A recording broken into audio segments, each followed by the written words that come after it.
What happens when truth is uncovered too quietly and someone decides silence is safer? On a snowbound night, a woman notices what no one else dares to see. A ribbon, a pause, a question that lingers too long. By morning, the house is no longer the same. This emotional and suspense-filled mystery unfolds slowly, pulling you deeper with every chapter, every whispered secret, and every crack in the smiles of those who claim innocence. As fear grows louder and trust begins to collapse, one truth becomes impossible to escape. Not everyone survives being seen.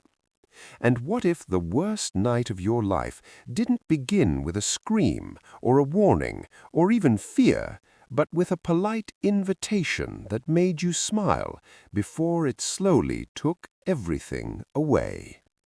Please like and subscribe for more stories. The quiet that evening did not feel empty. It felt alert, as though the village itself had paused to listen, and Miss Marple noticed it instantly, her knitting needles hovering mid-air as the thread slipped unnoticed through her fingers. "Ha!" she murmured softly to herself, amused at her own sudden unease, yet unable to ignore the way her chest tightened without reason. Outside, St. Marymead lay folded beneath frost and early darkness, roofs dusted white, windows glowing warmly, the kind of scene that made people believe nothing truly bad could happen during Christmas. Ah, such comforting foolishness, Jane thought, her lips curving faintly as she leaned closer to the window and watched her breath cloud the glass. She had lived long enough to know that danger preferred politeness, that cruelty often arrived dressed in good manners and seasonal cheer. And as the wind brushed the hedges with a sound like whispered warnings, she felt the old instinct stir, the one she had learned never to dismiss. Then came the knock. Not loud, not hurried, just firm enough to demand attention while pretending not to. Jane startled despite herself, a soft breath escaping her, followed by a quiet laugh at her own nerves. "Ha! Age makes cowards of us all," she told herself, as she rose, joints protesting faintly, time making its presence known in small, persistent reminders. The envelope on the mat was elegant, heavy, deliberate, its cream surface unblemished, its edges sharp, the crest embossed with confidence rather than humility, and the name Rowanwick House curved across it as if the building itself had signed the invitation. Jane did not open it immediately. She stood there longer than necessary, the silence stretching, the ticking clock suddenly too loud, her fingers tracing the seal as a faint chill crept into her palms. When she finally unfolded the letter, the words were courteous, warm, almost charming, inviting her to a Christmas literary gathering, a discussion of Dickens, supper to follow, hosted by Reginald Fairmont, the house's new owner and the village's most talked-about arrival.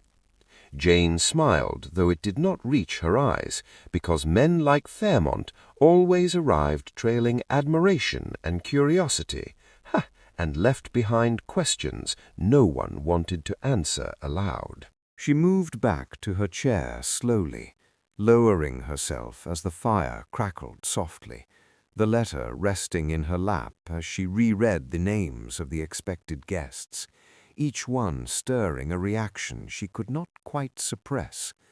There was the widow whose laughter came too easily for someone so recently bereaved, the chemist whose politeness never quite masked the tension in his jaw, the young doctor eager to be liked, eager enough to be dangerous, the servant whose quiet presence suggested careful observation, and Ilara Wynne, whose name made Jane pause, fingers tightening slightly around the paper. Ah, Ilara, the woman who listened more than she spoke, whose eyes lingered on people as though memorizing them, whose silences made others fill the gaps with truths they never intended to share. Jane folded the letter with deliberate care, the paper whispering softly, reluctantly, and for a moment she sat very still, memories crowding close, memories of other houses, other winters, other evenings that had begun with conversation and ended with revelation, tears and quiet weeping no one spoke of afterward. She knew, with a certainty that settled deep and heavy, that she should decline. The sensible voice urged her gently, reminding her of warmth, safety, and peace. But another voice, sharper and far less forgiving, had already noticed the loose threads woven into that invitation, the subtle arrogance of assuming acceptance, the quiet confidence that everyone would come. Jane picked up her pen, her hand steady despite the slow tightening in her chest, and wrote her acceptance, the ink flowing smoothly as church bells chimed faintly somewhere beyond the frost-lined streets, their sound hollow and distant as though echoing from another time entirely. Outside, the wind pressed harder against the window, rattling it once, then again, and Jane exhaled slowly, not afraid, not surprised, just aware, deeply, unsettlingly aware that something had shifted the moment the letter crossed her threshold.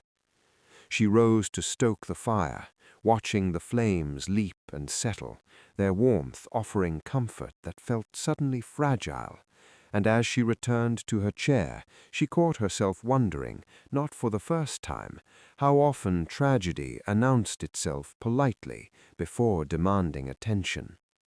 The thought lingered as she prepared for bed, as she extinguished lamps, as she lay beneath quilts listening to the village breathe around her, and somewhere between wakefulness and sleep, a faint sense of sorrow brushed her thoughts, inexplicable and heavy, like grief arriving early to claim its place. When morning came, pale and sharp, Jane woke with the same sensation pressing beneath her ribs, and as she dressed and moved through her small routines, she could not shake the certainty that she had already stepped onto a path that would not allow retreat. By the time she set out for Rowanwick House later that evening, bundled against the cold, lanterns glowing along the lane, laughter drifting faintly on the air, she knew with quiet resignation that this gathering would not be remembered for its books, or its supper, or its seasonal cheer. It would be remembered for what it revealed, for what it took, and for the truth that would demand to be seen, whether anyone wished to see it. Have you ever walked into a place so beautiful that it made you lower your guard, only to realize later that was exactly what it wanted you to do? Rowanwick House rose from the snow like a promise wrapped in stone, its tall windows glowing amber against the dark, lanterns lining the drive as if guiding visitors toward warmth and welcome. And Miss Marple felt the familiar tug of contradiction tighten inside her, because nothing that needed to convince you of its safety so carefully ever truly was. The crunch of gravel beneath her boots echoed louder than expected, the cold biting sharply at her cheeks, and as she approached the door, laughter spilled out through the seams, rich and full. Ha ha! The sound of people determined to enjoy themselves, or perhaps determined to appear as though they were.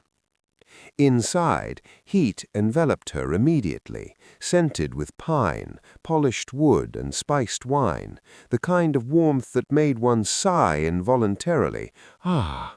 Jane almost did, until she noticed how quickly the door closed behind her, shutting out the night with a firmness that felt oddly final.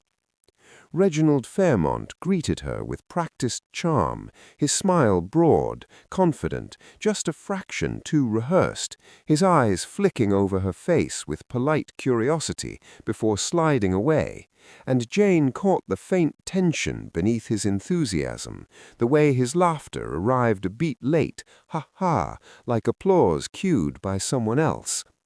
He ushered her into the drawing-room, expansive and immaculate, every surface polished, every ornament placed with intention, as though the house itself had been staged for approval. And Jane took in the other guests slowly, deliberately, letting impressions settle without judgment. The widow laughed loudly at something trivial, her voice ringing too bright, the sound skidding uncomfortably across the room. The chemist stood near the fire, hands clasped behind his back, posture rigid, eyes darting toward the door whenever someone shifted.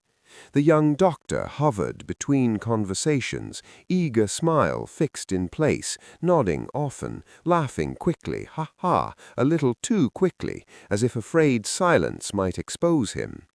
The servant moved quietly, efficiently, his gaze lowered yet alert, absorbing everything while revealing nothing. And then there was Ilara Wynne, seated slightly apart, book resting open in her lap though she had not yet turned a page, her expression calm, composed, her eyes lifting only briefly as Jane entered, the smallest nod exchanged between them, a silent acknowledgment that lingered longer than expected. Jane felt it then, unmistakably, the subtle tension threading through the room, the way conversations overlapped without connecting, the way laughter rose and fell in uneven waves, and she knew this gathering had been balanced precariously from the start. As they settled into their chairs for the discussion, Fairmont spoke warmly of literature and tradition, of community and shared reflection, his voice smooth, his gestures expansive, and yet Jane noticed how often his gaze returned to Ilara, how his smile tightened each time their eyes met. When the conversation began, it flowed easily at first, observations exchanged politely, interpretations offered with practiced ease, and Jane listened more than she spoke, her attention drifting not just to the words, but to how they were delivered, to the pauses, the hesitations, the moments where enthusiasm felt forced. The widow spoke of redemption with a laugh that rang hollow, ha-ha, as though daring anyone to challenge her sincerity. The chemist praised Dickens' moral clarity, his voice clipped, his jaw set.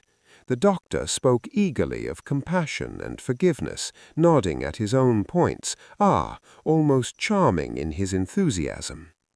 Jane offered a brief comment, gentle, non-committal, watching how it landed, how Fairmont's eyes flickered, how Ilara's fingers tightened subtly around the edge of her book.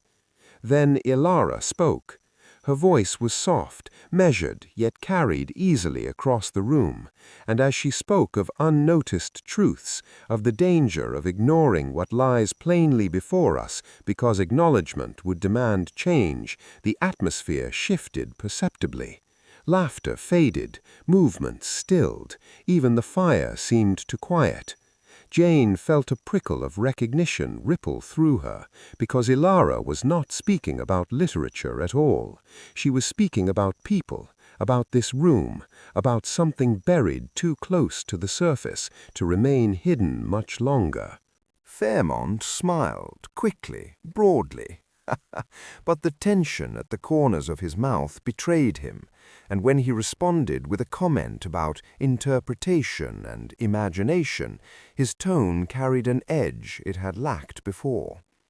The discussion continued, but it no longer flowed. It stumbled, caught, veered away from discomfort, only to circle back again, as though drawn by gravity. Jane sensed the unease deepening, saw how glances lingered too long, how hands fidgeted, how breaths shortened. At one point, the widow laughed sharply at Ilara's remark, the sound brittle, then fell abruptly silent when no one joined her. The chemist shifted his stance, muttering something under his breath. The doctor cleared his throat repeatedly, words tumbling out in a rush that said more about nerves than insight. Jane felt the pull of it all, the invisible threads tightening, and she understood then that this gathering was not a coincidence, not merely a seasonal indulgence, but a convergence, deliberate and dangerous. During the break, as servants refilled glasses and conversation fractured into smaller clusters, Jane watched Fairmont approach Ilara, his smile once again smooth, his tone light, inviting her to step into the hall to see a particular first edition he wished to show her.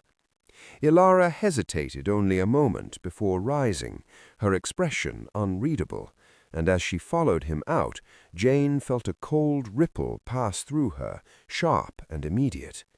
She tried to shake it off, telling herself she was reading too much into nothing, an old woman's imagination, but the unease refused to fade.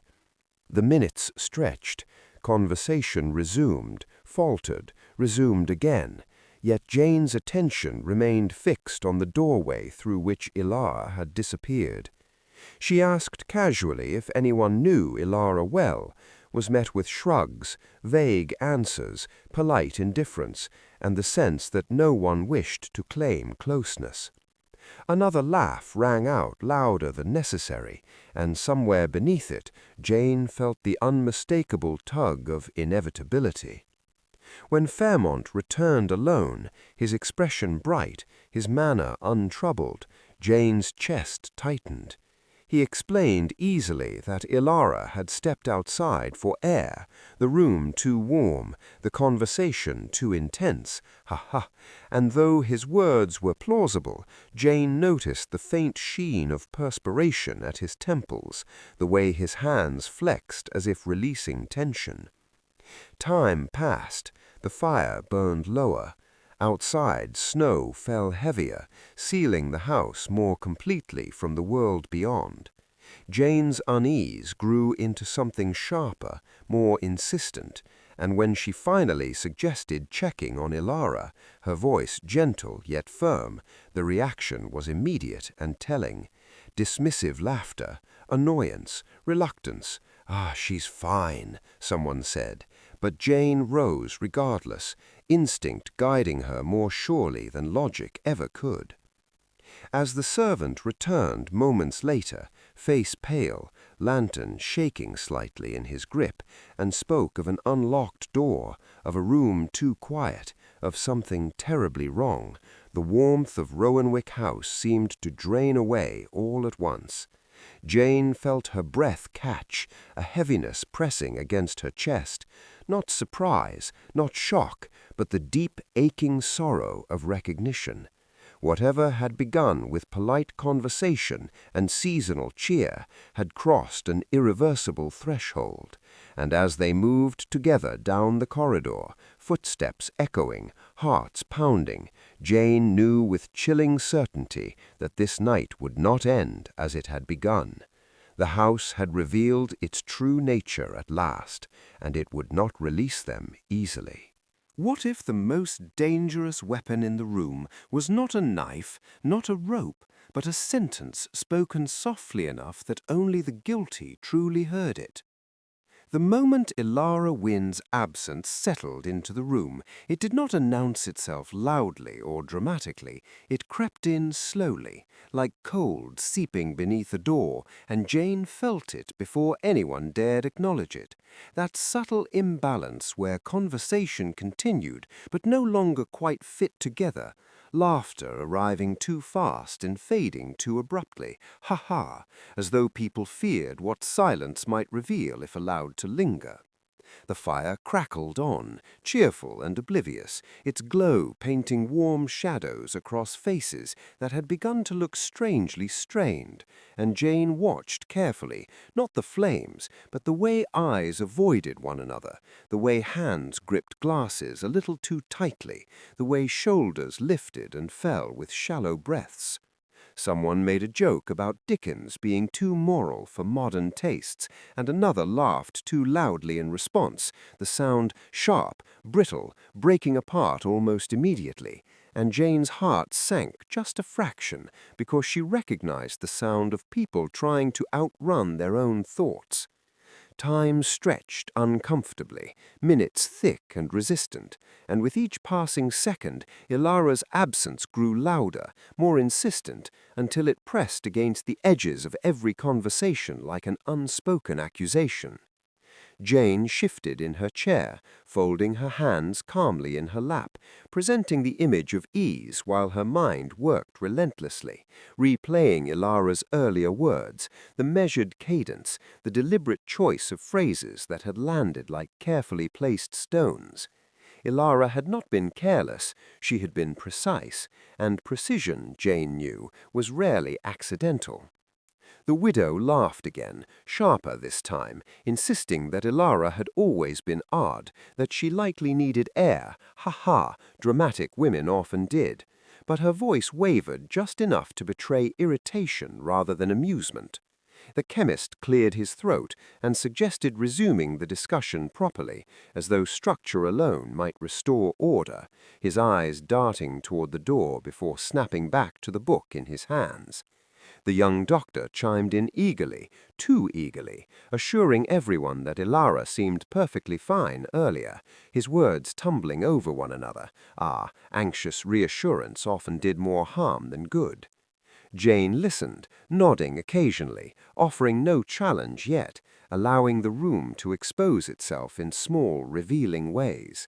She noted how Fairmont remained standing rather than seated, how he positioned himself between the group and the hallway, how his smile never quite reached his eyes now, even when he laughed. Ha-ha, that performative sound again, hollow and controlled.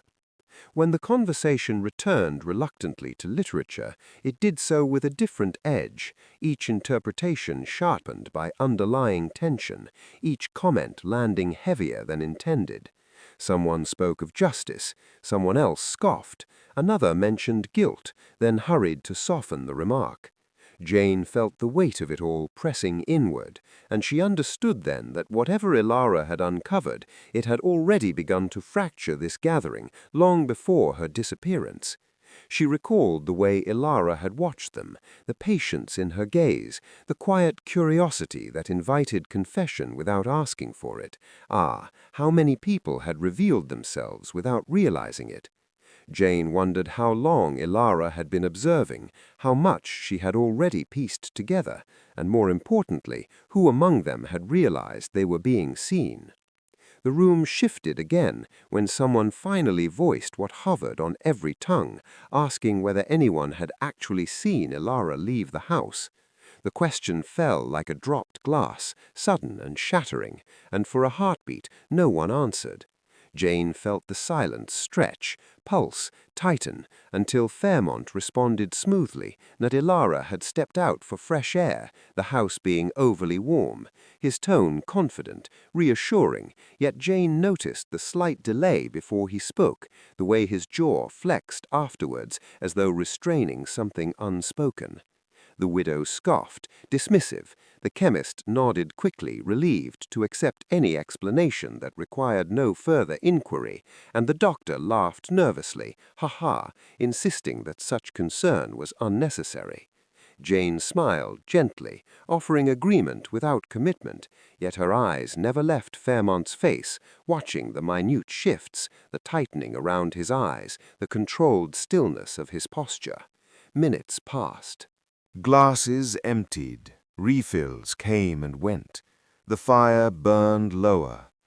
Outside, the wind howled faintly, muffled by thick walls and falling snow. And Jane felt the growing certainty settle deep within her, heavy and unmistakable, that Ilara was not simply stepping back into the room. She asked another gentle question, this time of the servant, about whether Ilara had requested anything before leaving, and the man hesitated just a fraction before shaking his head, his eyes flicking briefly toward Fairmont and then away. Jane's chest tightened. That hesitation spoke louder than words ever could. The conversation faltered again, and this time it did not recover. Unease crept openly now, creeping through the group like a living thing, prompting restless movements, forced smiles, laughter that broke apart mid-sound, ha-ha, leaving awkward gaps no one rushed to fill. Jane felt the moment approaching, the point at which denial could no longer hold, and when she finally suggested, calmly and firmly, that someone should check on Ilara, the reaction was immediate and telling. Resistance flared, thinly veiled as concern for propriety, as fear of overreaction, as impatience with perceived drama. Ah, such predictable excuses, and Jane recognized them for what they were, barriers erected not against inconvenience, but against discovery. She rose from her chair regardless, smoothing her skirt with deliberate calm, and in doing so she felt the subtle shift in the room, the unspoken acknowledgement that something was about to change. Fairmont protested lightly, smiling, suggesting patience, but Jane met his gaze steadily, her expression kind yet unwavering, and for the briefest instant she saw something flicker there, not anger, not fear, but calculation. That was when she knew, beyond doubt, that Ilara's words earlier had struck true, that someone here had been forced to confront something they had hoped would remain buried. As they waited for the servant to return from checking the hall, the room seemed to hold its breath, every sound magnified, the crackle of the fire, the clink of glass against table, the soft hitch of someone fighting back tears. Jane felt the weight of anticipation press against her chest, not sharp, not panicked, but deep and sorrowful, because she had lived long enough to know that some thresholds, once crossed, could never be uncrossed. When the servant finally returned, his face drained of color, lantern trembling in his hand, his voice unsteady as he spoke of an unlocked door, of a room too still, of something terribly wrong, the reaction was immediate and visceral. A gasp tore through the room. Someone sobbed openly. Someone laughed once sharply, ha-ha, then clapped a hand over their mouth in horror. Jane closed her eyes briefly, not in shock, but in mourning, because the truth had announced itself at last, and it was cruel in its certainty. As they moved together toward the corridor, footsteps echoing too loudly in the sudden hush, Jane felt the full weight of Ilara's earlier words settle into place, their meaning now painfully clear. The danger had never been hypothetical. It had been present all along, waiting for the right moment, the right distraction, the right opportunity. And as the door at the end of the hall loomed closer, Jane knew with a clarity that made her chest ache that whatever lay beyond it would not only change the course of the night, but bind every person in this house together in ways none of them could escape.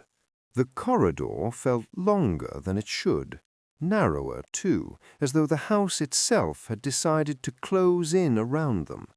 And Miss Marple noticed how every step echoed just a little too loudly, each footfall a reminder that there was no retreat now, no comfortable ignorance left to cling to.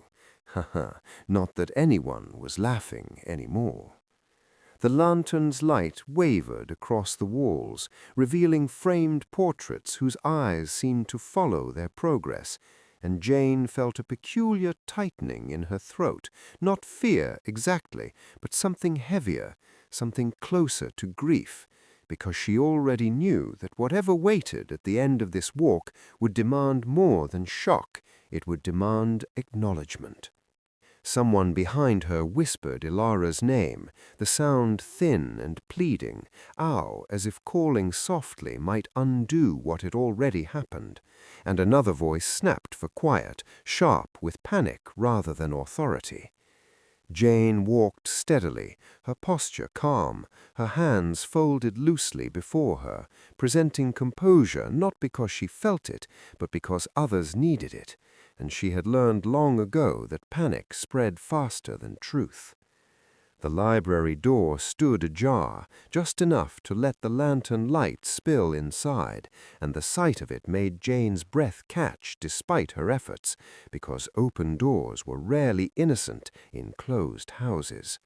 As they crossed the threshold, the warmth of the drawing-room vanished entirely, replaced by a stillness so profound it pressed against the ears, the kind of quiet that felt deliberate, watchful. The smell of old books hung heavy in the air, mingling with something sharper, metallic, wrong, and Jane's gaze dropped instinctively to the floor, then lifted slowly, methodically, taking in the details others recoiled from. Ilara lay where she had fallen, her body arranged with a cruel neatness that made Jane's chest ache, a red ribbon drawn tight at her throat, festive and grotesque all at once, its brightness jarring against the muted tones of the room. A sob broke free somewhere behind Jane, raw and unrestrained, then a sharp intake of breath, then a shaky laugh that cut off abruptly. Ha ha! Horror twisting emotion into something unrecognizable. Jane closed her eyes for a brief moment, not to shield herself, but to honor the stillness of the woman before her, because Ilara deserved at least that much. When she opened them again, her gaze sharpened, her mind already moving, cataloguing, noting, because grief, however deep, did not excuse inattention. The shelves were undisturbed, the desk neatly arranged, no sign of struggle beyond the ribbon itself.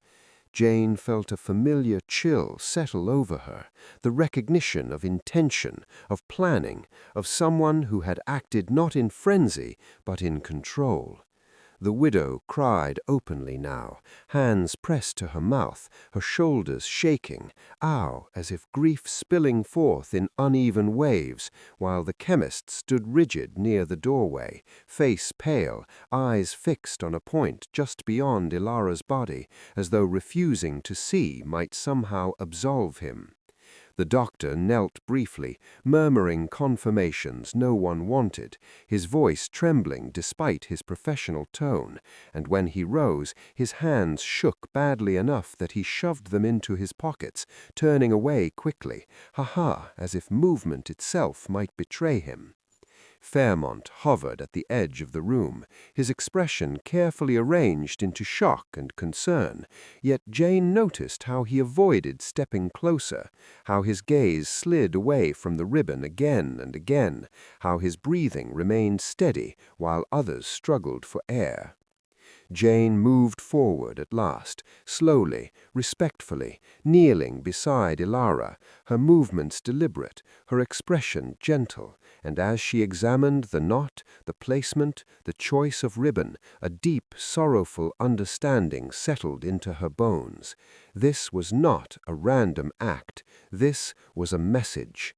The ribbon was too specific, too symbolic, its festive cheer twisted into mockery, and Jane felt a surge of quiet anger rise beneath her composure, because Ilara had been silenced not just to stop her speaking, but to punish her for daring to see.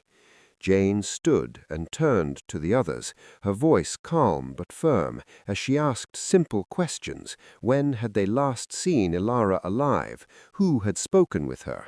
Who had left the room during the break? And with each question, the room shifted subtly, defensiveness rising, answers stumbling, eyes darting away from one another. Someone insisted they had remained seated the entire time. Someone else claimed to have gone to the washroom. Another laughed nervously, ha-ha, insisting none of this made sense, as though sense were required for cruelty. Jane listened without interruption, absorbing not just the words, but the manner of their delivery, the hesitations, the contradictions that bloomed like stains when pressed. The servant spoke quietly of doors, of corridors, of how easily one could move through the house without being noticed if one knew it well, and at that Jane saw Fairmont stiffen almost imperceptibly.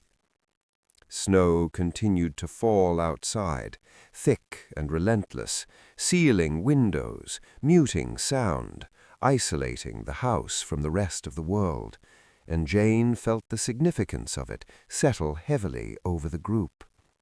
They were trapped, not just by weather, but by circumstance, by truth pressing inward from all sides.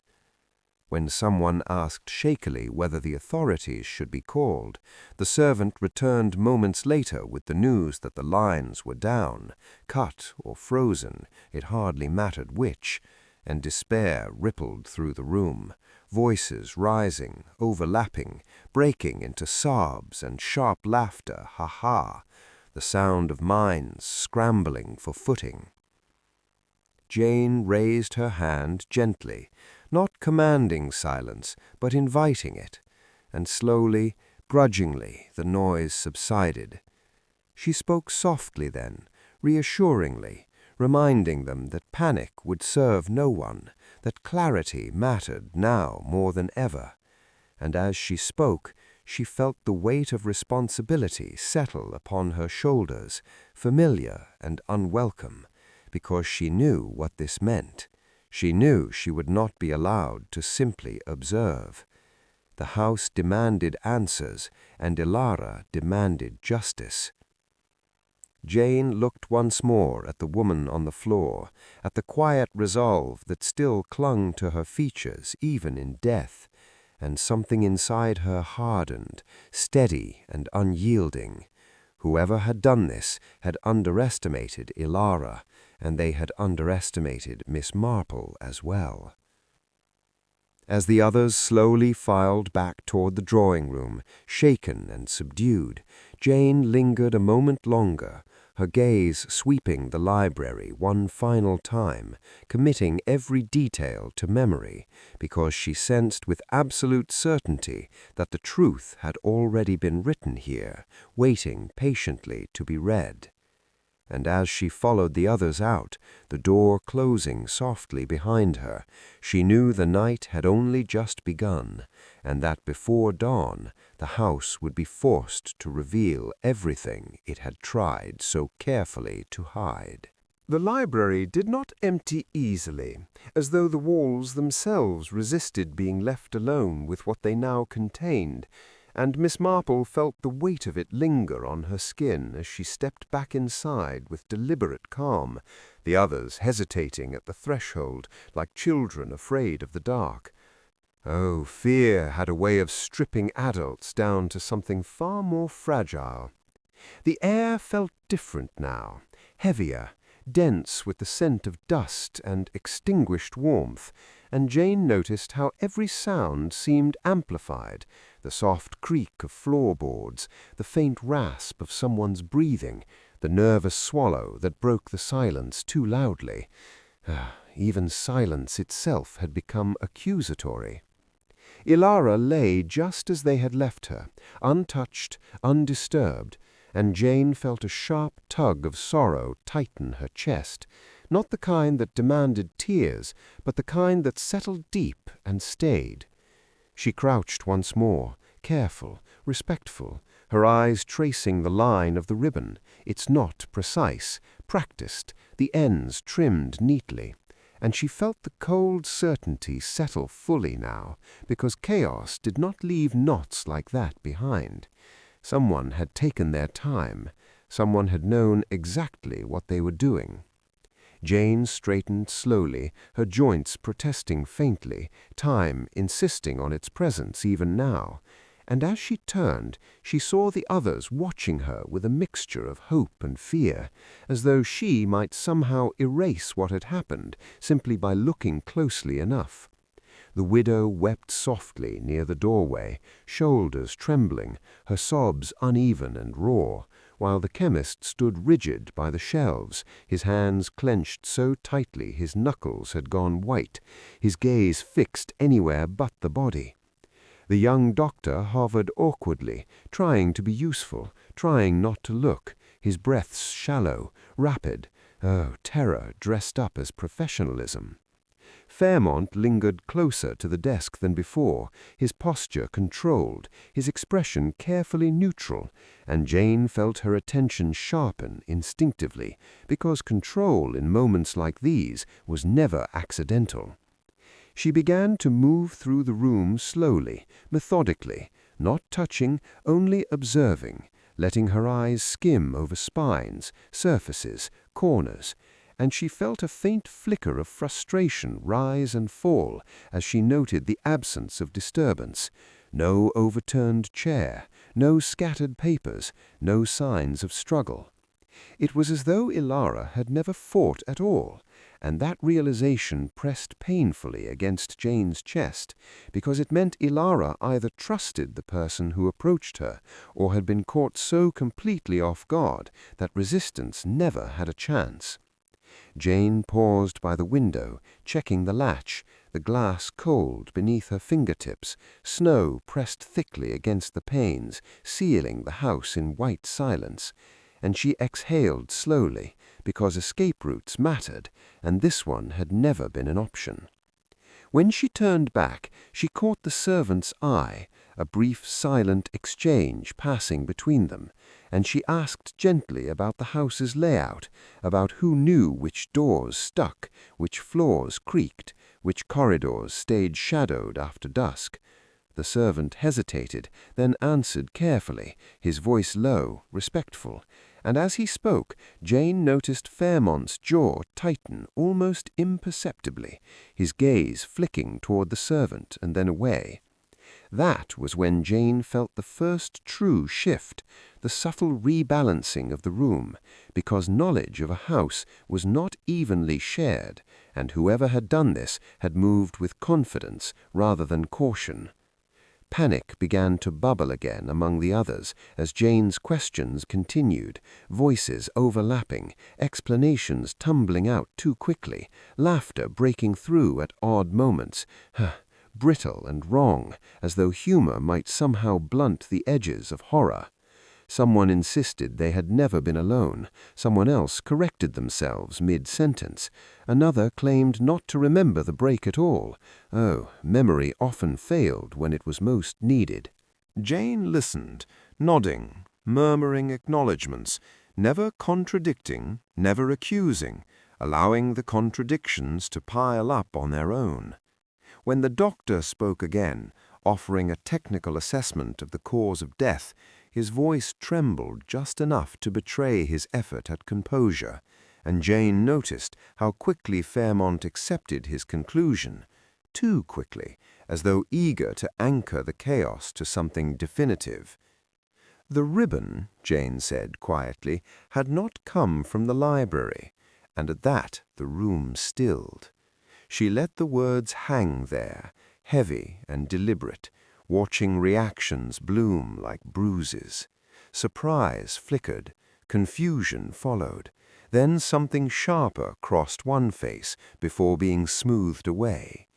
Jane continued softly, remarking on how such a ribbon must have been brought deliberately, perhaps from a gift, perhaps from decoration, perhaps from somewhere familiar enough that no one would question its absence.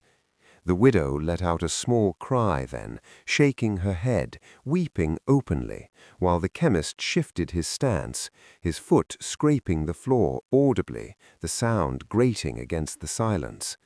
Fairmont laughed lightly, dismissing the idea as speculation, yet Jane noticed how his fingers flexed again, how his smile strained. When she asked about the doors, about who had last locked the library, about who knew the phone line's condition, the servant answered with increasing reluctance, and Jane felt the net tightening slowly, inexorably. Outside, the wind howled, snow continuing its relentless fall, and the realization settled over them all that help would not come tonight, that whatever justice was to be found would have to emerge from within these walls. Jane felt the familiar weight of that responsibility settle fully now, heavy and unyielding, because she knew she would not be allowed to rest, not until the truth was exposed. She looked once more at Ilara, at the quiet resolve etched into her features even now, and a swell of quiet resolve rose to meet it within Jane herself. The room did not lie, it never did, and somewhere among the trembling voices, the forced laughter, the tears and denials, the truth was already pressing outward, impatient, demanding to be seen. As Jane guided them back toward the drawing-room, her mind raced ahead, assembling fragments into patterns, and she knew with chilling certainty that the questions she would ask next would not be received kindly. The house had spoken. Now it was time to listen to the people inside it, and Jane suspected they would not all survive the sound of their own answers. Jane listened, absorbing not just what was said, but what was avoided, the way certain names were circled and never touched, the way certain topics made the air grow thick and resistant. When someone finally asked, in a voice barely above a whisper, whether Ilara had been afraid, the room went still, the question hovering like a held breath, and Jane felt the weight of it settle heavily upon her chest. Afraid, she thought. No, not afraid, but aware, and awareness often cost far more than fear ever did.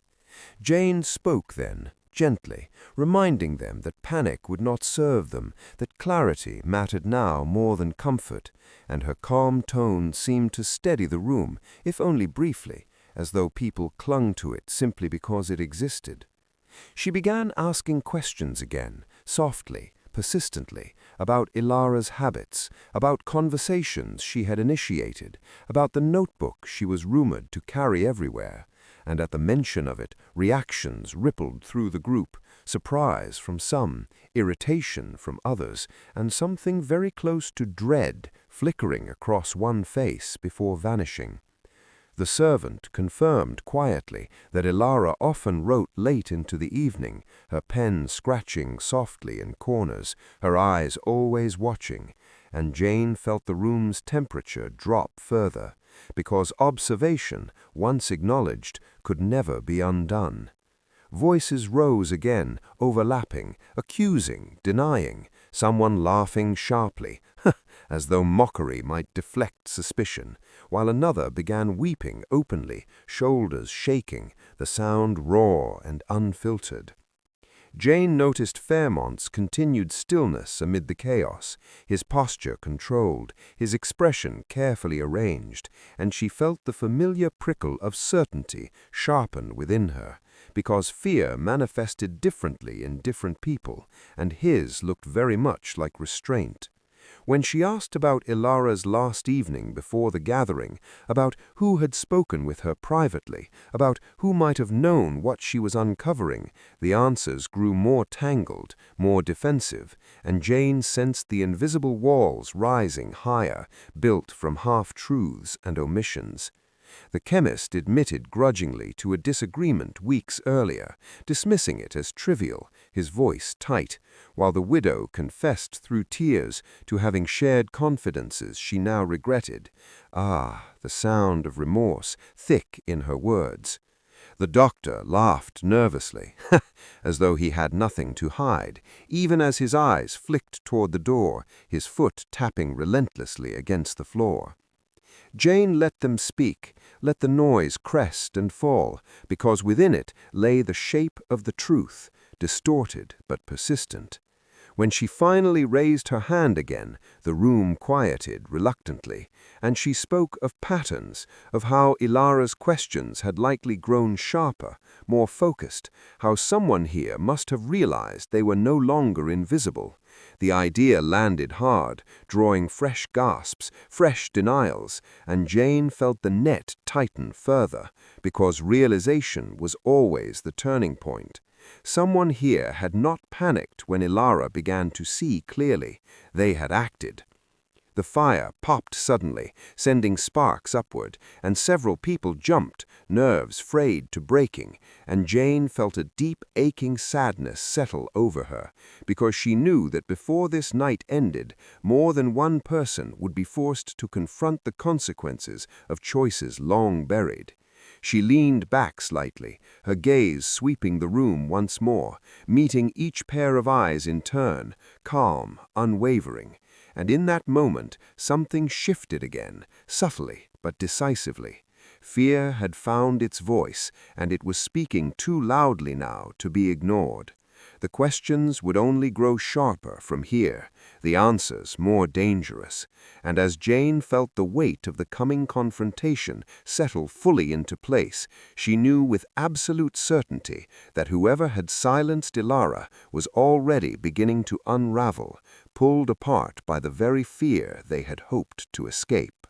The drawing-room no longer felt like a refuge, its warmth now oppressive, the fire's glow casting restless shadows that stretched and twisted across faces already worn thin by fear.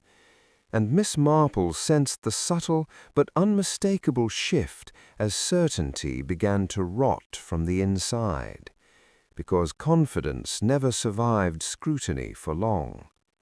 She leaned forward slightly, her voice calm yet unyielding, and began revisiting the timeline, not accusing, not demanding, merely asking for clarity. And with each repetition the story bent further out of shape.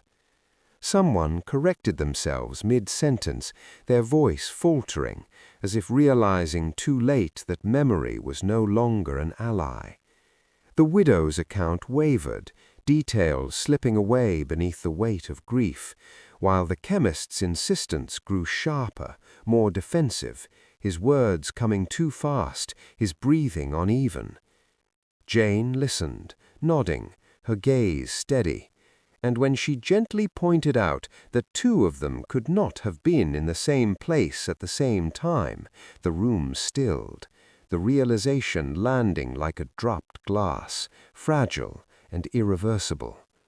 A laugh broke out suddenly, brittle and strained, cut short by the sound of someone gasping, and Jane felt the tension spike, raw and electric.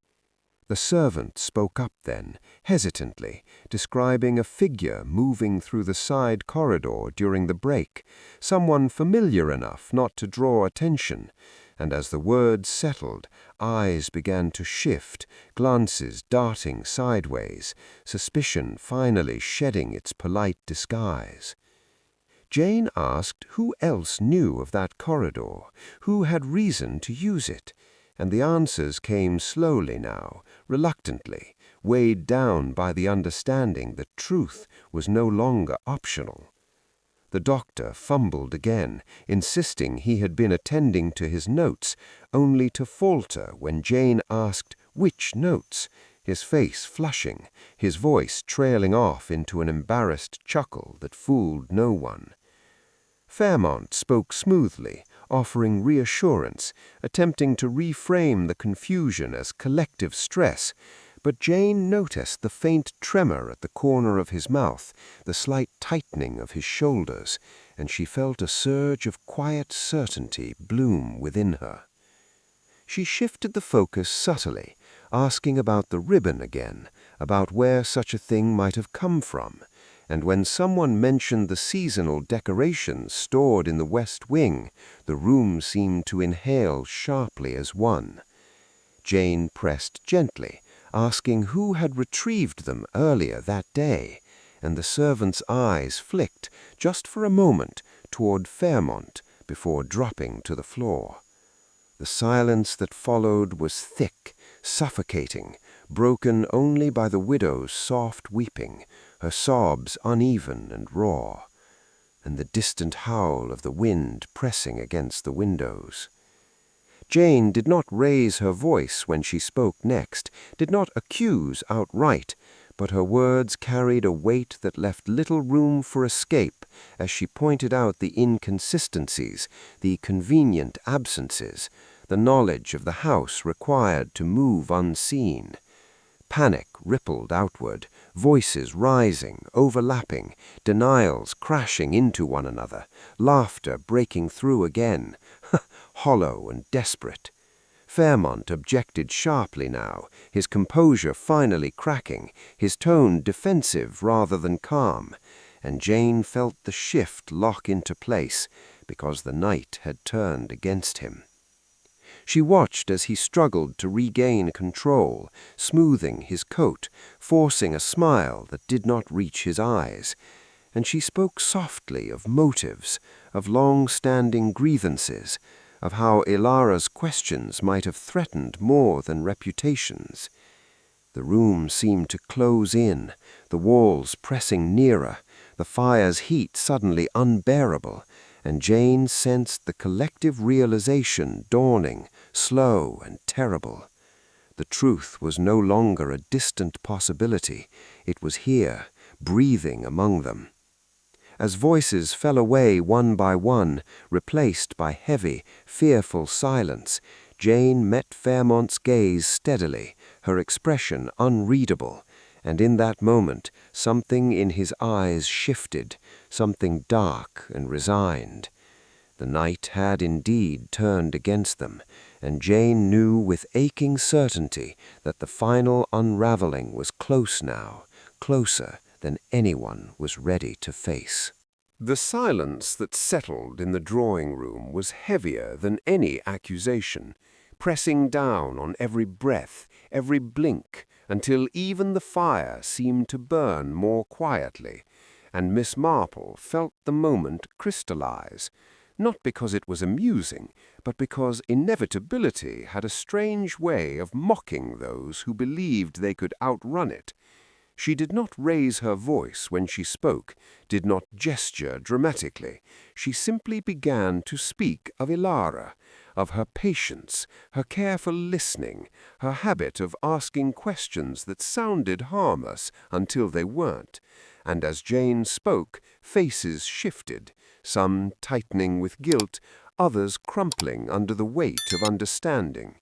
She described how Ilara had noticed small discrepancies, tiny contradictions that others ignored, how she had followed them quietly, methodically, until the pattern emerged, and with each word the room seemed to shrink, as though the walls themselves were leaning in to hear.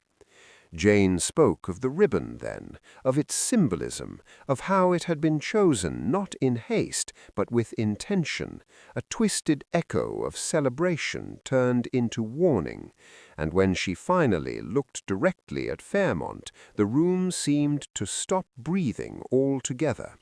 He laughed once, sharply, the sound brittle and wrong, insisting she was weaving stories, yet his hands betrayed him, trembling as he clenched them at his sides. Jane continued calmly, outlining how only someone deeply familiar with the house could have moved unseen, known which corridors slept, which doors whispered instead of creaked, and how only someone confident of their authority would assume no one would question them. The servant's quiet testimony returned to the room like an echo, the glance, the hesitation, and Jane spoke of motive at last, of secrets buried beneath charm and influence, of deals struck quietly, reputations built on careful omissions, and of how Ilara had seen through it all.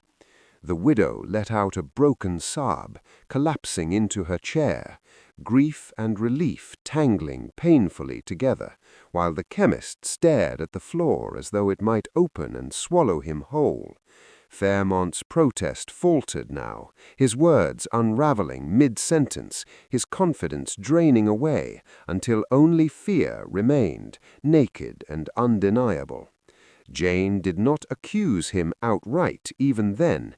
She simply finished the story Ilara had begun, explaining how the confrontation must have unfolded, calm at first, perhaps even polite, until realization struck, until fear hardened into decision.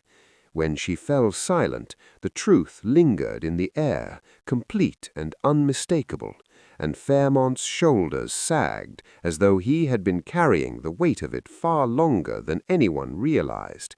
He did not confess with drama, did not beg. He simply exhaled, long and hollow, and the sound carried more sorrow than defiance, as though he understood too late that control was never the same as safety. The storm outside began to ease then, the wind softening, the snow falling lighter, and Jane felt the quiet resolve inside her finally loosen, sorrow washing through where tension had been. Ilara's notebook was found later, tucked carefully away, its pages filled with observations written in a neat, unwavering hand, and Jane held it briefly, her throat tightening, because even in death Ilara had been heard. By morning the house stood silent and altered, its secrets stripped bare, its warmth hollowed out, and as Jane prepared to leave, she paused once more at the threshold, listening to the quiet that remained. Justice, she knew, was rarely loud, rarely clean, but it endured, settling into places where lies once lived. As she stepped into the pale morning light, the memory of Ilara walked with her, steady and unafraid, and Jane carried it onward, a promise kept, a truth that stayed long after the night had ended.